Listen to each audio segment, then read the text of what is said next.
dia, boa tarde, boa noite para todos aqueles que estão nos escutando agora nesse momento, para aqueles que vão nos escutar depois no canal do YouTube lá da Academia Areté. Muito obrigado pela presença de todos. Meu nome é Rodolfo Braga, sou professor de filosofia, debate e oratória e estou aqui varrendo a história da filosofia com vocês, para aqueles que estão nos acompanhando. Desde abril mais ou menos, todos os dias tem live aqui no meu perfil do Instagram e depois eu coloco esse conteúdo aqui lá no canal da Academia Areté no YouTube, lá numa playlist lá onde está indicado como História da Filosofia. Tem outras playlists lá, se vocês quiserem acessar lá no YouTube, tem lá entrevistas que eu realizei, por exemplo, uma entrevista sobre a física com um amigo meu que está se formando em física, o professor Igor Jaconi. Tem entrevista com o maestro, compositor Antônio Gastão sobre a história da música como um todo. Tem entrevista com David Panseira, ele é matemático e filósofo também, falando sobre inteligência artificial e como esse conceito é um conceito equivocado que as pessoas utilizam aí, que é um conceito que não faz sentido do ponto de vista filosófico, tá? Então, acessa lá o canal da Academia Areté que você vai ter muita informação. Não esquece, na verdade, de curtir os vídeos, se inscrever no canal para isso aí ter mais engajamento, marcar o sininho lá para você ser avisado de quando são colocadas novos vídeos. Ia falar novas novidades, ser redundante, né? Mas vamos lá. Eu estou falando agora do estoicismo, na verdade do neo-estoicismo, e hoje eu vou falar sobre o imperador Marco Aurélio. Então, onde nós estamos? Eu comecei lá com os pré-socráticos, depois nós falamos dos socráticos, estamos no período dentro da filosofia antiga ainda chamado helenismo e vamos terminar já o helenismo, tá bom? Porque agora nós estamos terminando o neo-estoicismo, hoje nós terminamos o neo-estoicismo, tá? Então, o que nós temos aqui? Nós temos o imperador Marco Aurélio, tá? Dentro do neo-estoicismo nós falamos do Sêneca, falamos do Epicteto ontem, e hoje nós vamos falar do imperador Marco Aurélio. O Marco Aurélio ele nasce em 121 depois de Cristo. Vejam, nós já estamos aqui no período depois de Cristo já. E ele morreu em 180 depois de Cristo, ou seja, ele teve uma vida aí mais ou menos de quase 60 anos. Ele se tornou imperador ainda com 40 anos de idade. Imagina, um sujeito com 40 anos de idade, na antiguidade, se tornar imperador daquele vasto domínio romano, não era para qualquer um realmente. E ele, vamos falar algumas coisas aqui agora já sobre a filosofia dele, sobre a obra. Ele escreve a filosofia dele em grego, olha só que interessante. Apesar dele ser um imperador romano, ele escreve em grego. Por que eu estou falando isso? Porque os romanos escreviam e falavam em latim, tá? A obra dele se chama Recordações, ou em alguns lugares você vai encontrar para vender as chamadas Meditações de Marco Aurélio, Meditações do imperador Marco Aurélio, também conhecidas como solilóquios. Solilóquio é meditação, é você estar só fazendo a meditação, aquela racionalidade do estar sozinho, tá? O que são essas recordações, essas meditações? São um conjunto de frases, ou seja, máximas, sentenças e reflexões que ele utilizava como diário. Inclusive em algumas campanhas militares do Marco Aurélio, ele não deixava de anotar as coisas dele não, as impressões, essa coisa toda. Veja, hoje mesmo eu estava falando para uma aluna sobre a importância, uma aluna que estava no presencial, né? Mas os outros estavam em casa, estava falando sobre a importância de nós narrarmos a nossa vida para nós mesmos, porque nós seres humanos, nós somos seres biográficos, nós poderíamos dizer. Se você não narra corretamente a sua vida para você mesmo, isso é um problema muito sério, como nós vamos ver aqui já. Porque está arriscado você narrar uma história da sua vida para você e aquela narrativa ser uma narrativa falsa e não corresponder à realidade. E isso pode gerar determinados transtornos para as pessoas. As pessoas têm transtornos psicológicos e psiquiátricos e nem se dão conta por não conseguirem narrar corretamente a própria vida. Isso é um negócio muito sério, tá? Então vamos lá. Então ele escreve essas meditações, que é esse conjunto de máximas, sentenças e reflexões pessoais, ou seja, é como se fosse um diário que eu estou colocando aqui, onde ele coloca a filosofia, a essência da filosofia dele ali. Mas o que é a filosofia dele, assim? Qual é o bojo, o centro da filosofia dele? É o fato dele considerar as coisas sem valor nenhum. Ele fala da nulidade das coisas, poderíamos traduzir desse modo. As coisas são nulas, são sem valor. Mas você fala, mas por que, que as coisas são sem valor? Então o que me moveria a agir? Não é uma nulidade absoluta, que entenda-se bem. Mas por que, que as coisas são nulas? Pelo seguinte, as coisas elas têm uma característica efêmera, né? Elas são transitórias, são temporárias. Todas as coisas são assim. A minha existência aqui, daqui a 200 anos, ninguém está sabendo quem é o Rodolfo, tá?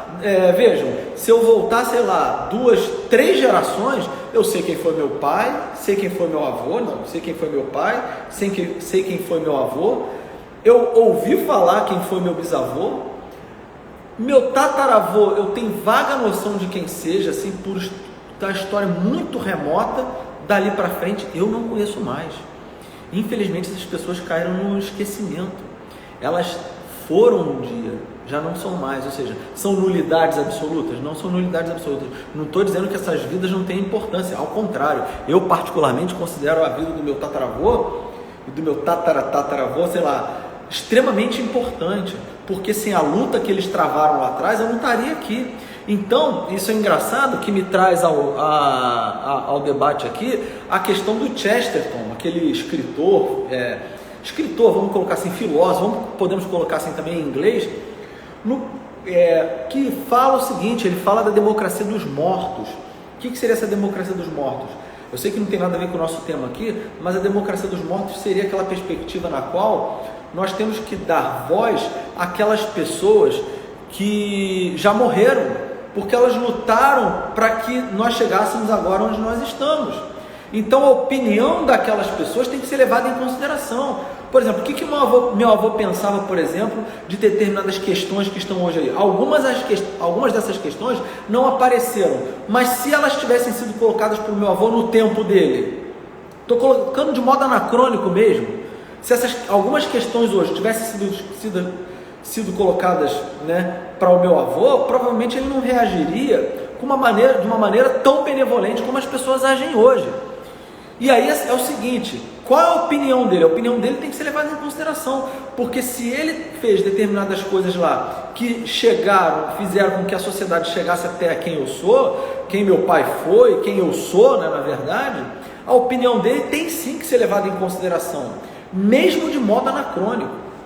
É aquela questão que as pessoas estão acostumadas a colocar assim, né?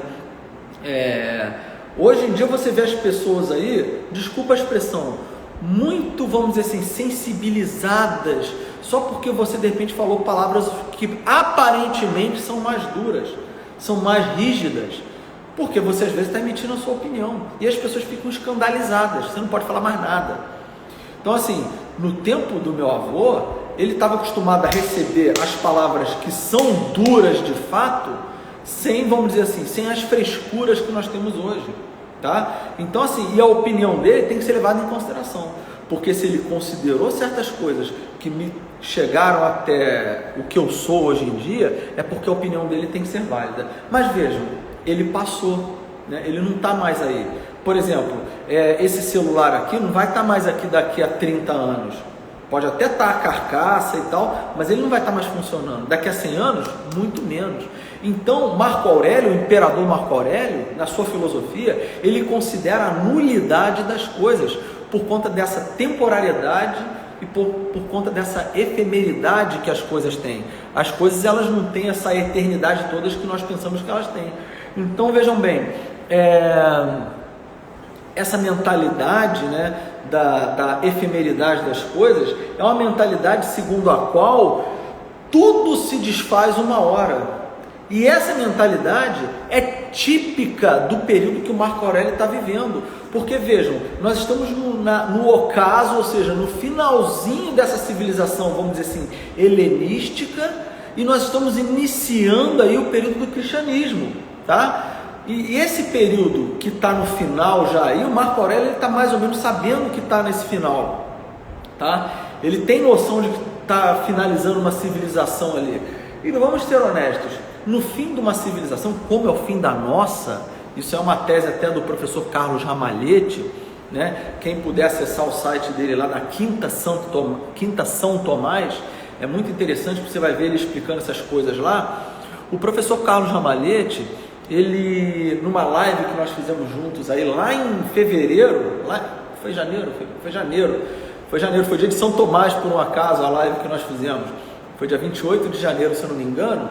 Essa live está no perfil dele, depois eu coloquei no canal do YouTube da Academia Areté, você pode dar uma olhada lá. Ele fala o seguinte, olha, no final do período de Santo Agostinho ali, que é um pouquinho depois aqui do Marco Aurélio, Santo Agostinho mesmo não sabia para onde a civilização estava indo não. Se dissessem para ele que aquilo que ele estava fazendo ali ia culminar num São Tomás, na grandiosidade da escolástica, provavelmente Santo Agostinho não acreditaria, porque ele estava vivendo num período ali que ninguém sabia mais ou menos para onde ia. E nós estamos vivendo hoje isso, segundo a tese do professor Carlos Ramalhete. E sob certo aspecto ele tem razão. Nós estamos no ocaso dessa mentalidade, vamos dizer assim, moderna. Na verdade nós estamos num hipermodernismo, onde as coisas estão ficando extremamente loucas, podemos dizer assim.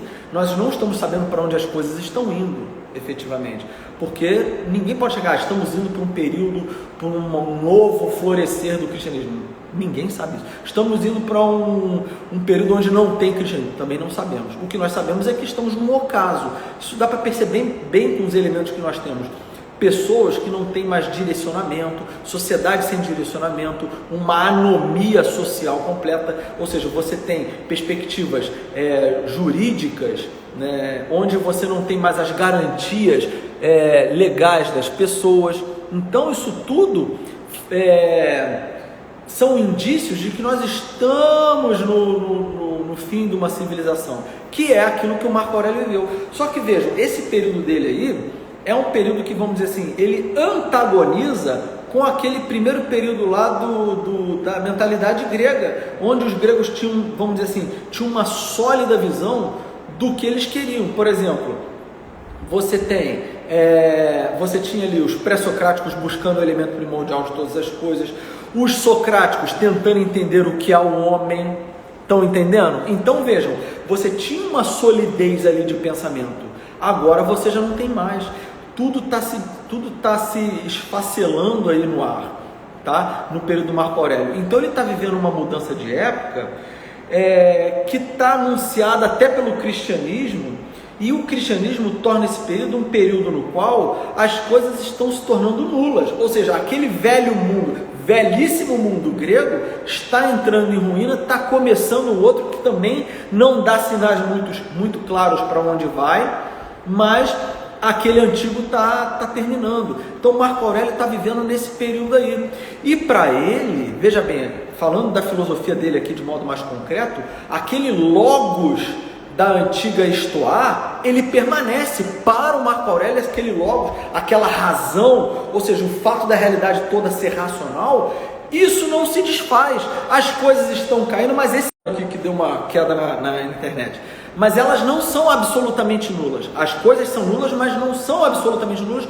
porque existe um logos, uma razão que permanece em todas as coisas. Então esse logos permanece do ponto de vista ontológico. Veja, do ponto de vista, o que é ontologia aqui nesse momento ainda? É o estudo do ser. Então, do ponto de vista do ser das coisas, né? Do ponto de vista do ser das coisas, você ainda tem um panteísmo para Marco Aurélio. Esse logos é um Deus, né? É um Deus que é unidade, mas ao mesmo tempo ele é totalidade de todas as coisas. Então você tem aí esse logos, essa racionalidade em todas as coisas, mantendo a estrutura das coisas, apesar delas, vamos dizer assim, individualmente se esfacelarem, não terem um valor absoluto e não se sustentarem no tempo. E vejam, se nós, seres humanos, temos essa noção de que existe um todo, uma unidade, um uno, que é totalidade ao mesmo tempo, ora, se você sabe disso, para que você vai se importar contigo, com esse eu aqui que é efêmero, com esse euzinho aqui que se destrói, vai se destruir um dia? Você vai dar mais importância a essa totalidade, a essa racionalidade da realidade. Ora, se você entende desse modo, Marco Aurélio, o imperador Marco Aurélio, que era filósofo também, como nós estamos vendo, ele vai falar, se você tem essa noção da totalidade, você para de olhar para as coisas do ponto de vista de uma vaidade, de uma pieguice, de uma mesquinhez. Você não vai ficar olhando só para você. É por isso que ele vai beirar o evangelho aqui. Veja, o cristianismo já está começando a todo vapor aí, Não é verdade? O cristianismo já está todo vapor. O cristianismo está acontecendo. Só que vejam, apesar do cristianismo estar acontecendo, só que é muito interessante, é que o Marco Aurélio, ele vai falar o seguinte, ele não vai tomar o conselho cristão, mas apesar de estar falando algo que o próprio cristianismo diz. Olha, se então eu tenho que olhar as coisas sob a dimensão da totalidade, para que eu vou dar importância para mim em primeiro lugar? Eu tenho que dar importância para as pessoas, para tudo que está aí, para essa totalidade da existência, tá? Então, do ponto de vista do ser das coisas, eu olho para essa totalidade e não para mim enquanto indivíduo só, tá? E do ponto de vista, vamos dizer assim, ético e antropológico, né, o homem, aqui ele está um pouco ainda dentro daquela perspectiva da antiga Estoá. O homem ele é diferente das coisas. O homem não é igual, o ser humano como eu não sou igual a esse celular que está aqui me filmando agora nesse momento. Eu não sou igual às coisas que estão aqui ao meu redor. Eu sou diferente. E com isso eu tenho, no fundo, o que? Eu tenho uma importância máxima. O meu ser tem uma importância máxima. Tá? E aí, veja bem, para Marco Aurélio, o sentido da vida, ou seja, o que eu devo fazer para atingir a felicidade, é simplesmente cumprir o meu dever ético, o meu dever moral. Então veja, está no dever moral, é no dever moral que se encontra o sentido da vida. Ou seja, eu tenho que cumprir o meu dever, custe o que custar. Por quê? Porque eu estou inserido dentro dessa racionalidade total, tá bom? E aí, vejam bem, falando do ponto de vista mais estrito, né? Falando do ponto de vista antropológico mesmo, ou seja, o que é o homem aqui para Marco Aurélio, o Marco Aurélio ele vai romper com aquela visão da antiga Estoá, tá? Ele vai romper um pouco com aquela visão, porque lá na antiga Estoá, nós temos lá, o que é o homem lá para Zenão, né? O homem ele é corpo e alma, né? O homem ele é corpo, essa parte material, e a alma que também é material, apesar de ser um sopro, né? Esse pneuma, ele é um sopro, mas ela também é material. Como é que é o homem para Marco Aurélio? Ele vai continuar falando que o homem é corpo, que é a parte da carne, ele fala da carne. O homem, ele é alma, é esse sopro, mas ele vai introduzir uma noção aí muito importante para a gente, muito importante, que depois vai ser desenvolvida de modo mais detalhado pelos filósofos cristãos. O homem ele também é intelecto, ou também, como nós podemos chamar, mente. É intelecto ou a mente. O ser humano ele é ou a sua mente ou o intelecto, que Marco Aurélio chama, porque ele escreveu em grego, né? Apesar de ser imperador romano, falar latim, os escritos dele são em grego, então ele chama de nous, N-O-U-S, nous, né? Nós chamamos de nous. Nous é o intelecto humano, ele é superior à alma, tá? Vejam, o que é o intelecto? Por que nós traduzimos, o que nós chamamos de intelecto? O intelecto, só para vocês terem uma noção, e já vamos gravando aqui isso daí, eu vou repetir algumas vezes isso daqui. A palavra intelecto vem de intus legere. Intus é o aumentativo de in. In é dentro, intus é mais dentro. Íntimo seria o superlativo, que é o dentríssimo em latim. Então você tem o intus, é mais dentro, e o legere é o verbo ler. Intus legere, intelecto, né? Inteligência, né? Inteligência é a capacidade que o homem tem de ler dentro das coisas. Ora, o que está dentro das coisas? A sua essência. Então vejam, ler dentro das coisas e não simplesmente ler, trazer para dentro de si. Então a inteligência é essa parte do homem. Vejam, para Marco Aurélio, a inteligência é essa, vou repetir, é essa parte do homem que lê dentro das coisas, né? Essa parte elevada, mais elevada do que a alma. A alma é esse sopro, é esse ânimo, anime, em latim é o que? É a alma, da alma. Então a alma é isso que dá ânimo ao ser humano. E o intelecto, né? O intelecto ele está acima da alma para o Marco Aurélio, ele é superior, tá? E é baseado no intelecto que nós devemos agir. Por quê? Porque é o intelecto que conhece a racionalidade das coisas, é o intelecto que conhece a razão última que está em todas as coisas que existem, é o intelecto que capta a essência das coisas. E vejam, nesse sentido, se eu conheço como as coisas funcionam e conheço como eu sou, para que eu vou dar a importância para tudo aquilo que é efêmero? Para que eu vou valorizar os bens que estão aí no dia a dia? Eu tenho que viver em função, vejam, e aí os estoicos eles têm uma lição muito importante para nos dar. Eu tenho que viver em função não dos bens que eu possuo, mas em função dessa instância mais interior que revela quem eu verdadeiramente sou. Por isso que nós falamos ontem no Epicteto, essa coisa das pessoas tentarem agradar umas às outras. Eu quero agradar as pessoas. Se você viver assim, Epicteto vai dizer, você está lascado. Sob certo aspecto, Marco Aurélio concordaria com o Epicteto. Por quê? Porque eu não devo viver em função daquilo que as pessoas querem que eu faça. Porque daqui a um tempo as pessoas não estão mais aí e eu não vivi plenamente a minha interioridade. Entendem? Então vejam, nesse caso aqui, o Marco Aurélio, ele mostra que nós temos que viver em função dessa instância interior, né, que ao mesmo tempo é superior à minha própria capacidade, vamos dizer assim, de ser vivo.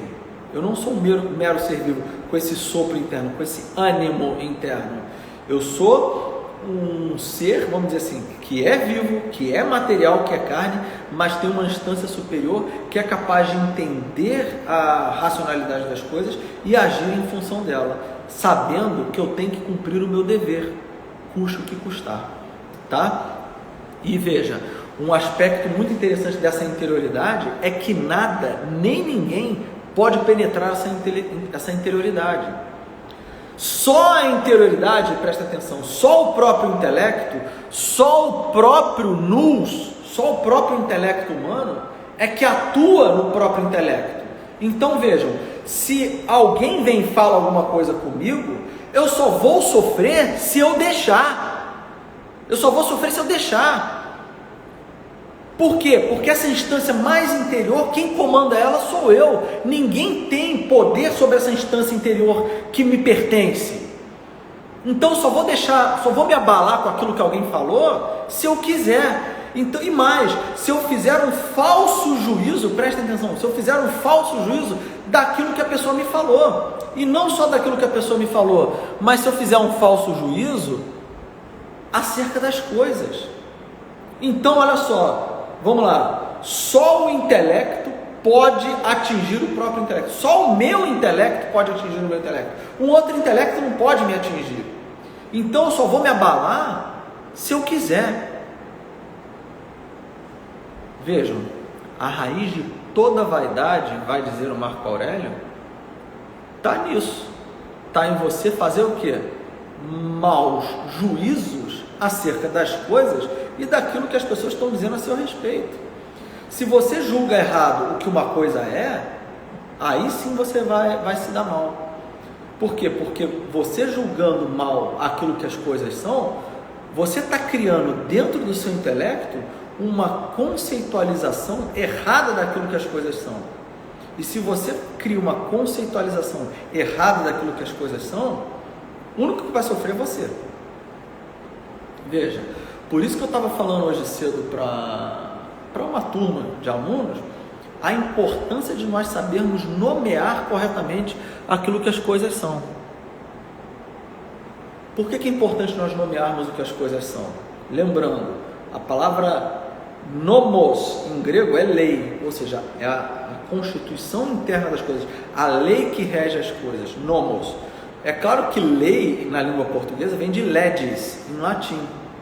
Legis, por sua vez, em latim vem de logos, que é razão. Então vejam que logos, que é razão, e nomos, que é lei em grego, tem uma inter-relação, porque tudo aquilo que é racional tem uma lei, pode ser expresso por meio de uma lei. Então o nomos, nós poderíamos dizer, que dá origem à palavra nome, né? Que vem até do sânscrito lá, nama, né?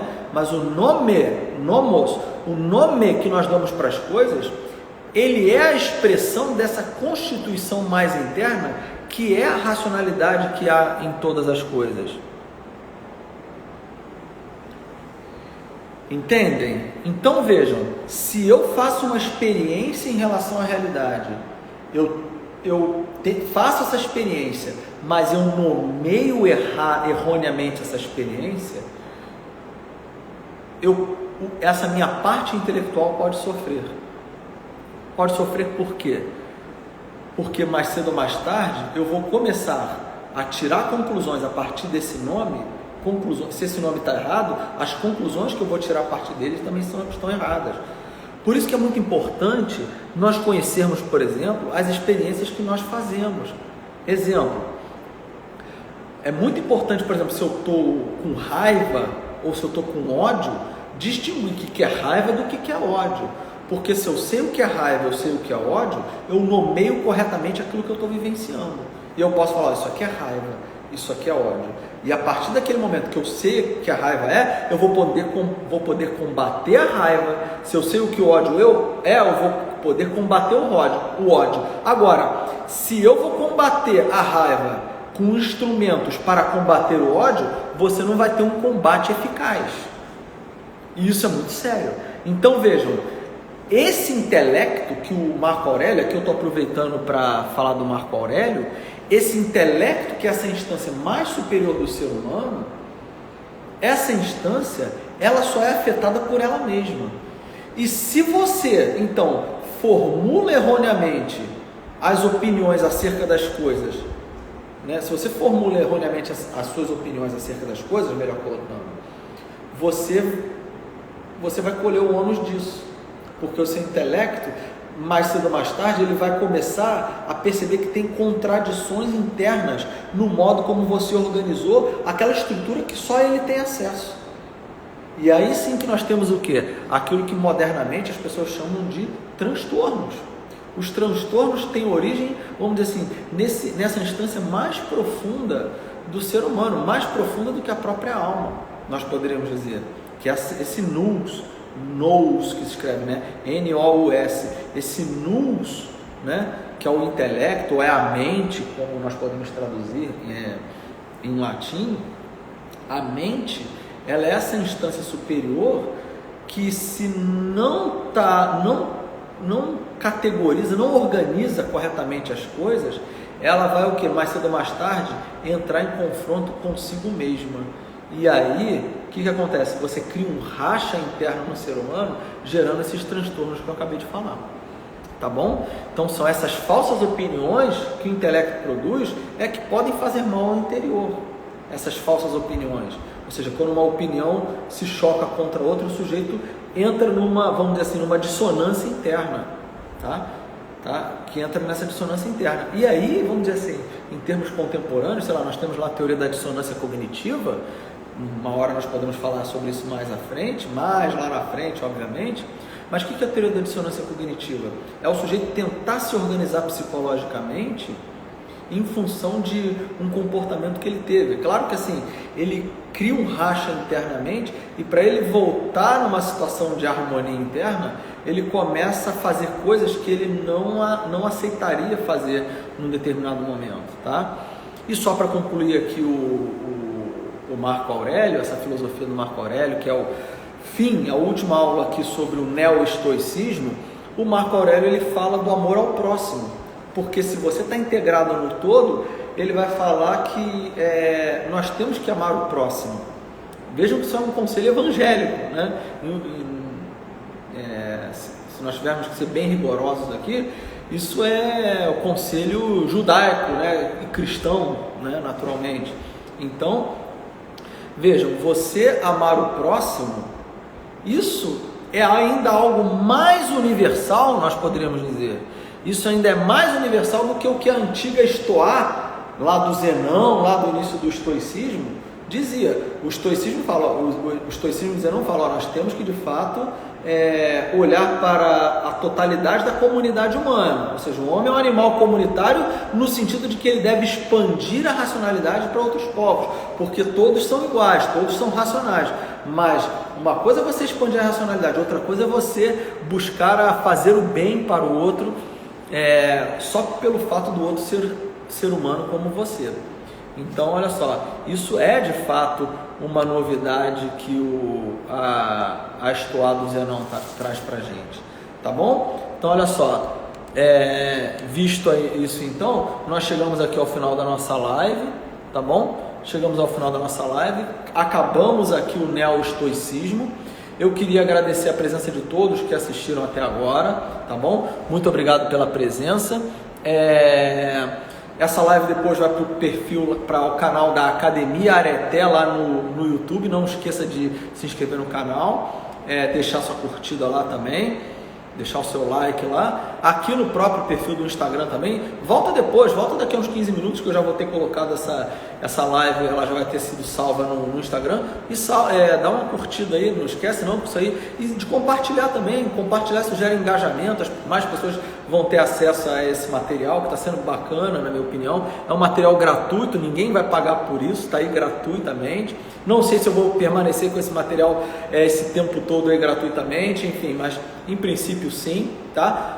Tá bom? Então é isso, pessoal. Muito obrigado a todos. Não esqueçam de visitar também o site lá da Academia Areté, www.academiaareté.com.br, e tem acesso lá ao nosso clube de debate oratória, onde eu ensino a arte de bem argumentar, a arte de bem falar, ensino o que são os bons argumentos, o que são maus argumentos, e com bastante prática. Os alunos estão estão treinando bastante a arte de discursar, de falar em público, tá bom? É isso aí então, pessoal. Muito obrigado a todos. Fiquem com Deus e que tudo seja feito para a maior honra e glória de nosso Senhor Jesus Cristo. Tchau, tchau.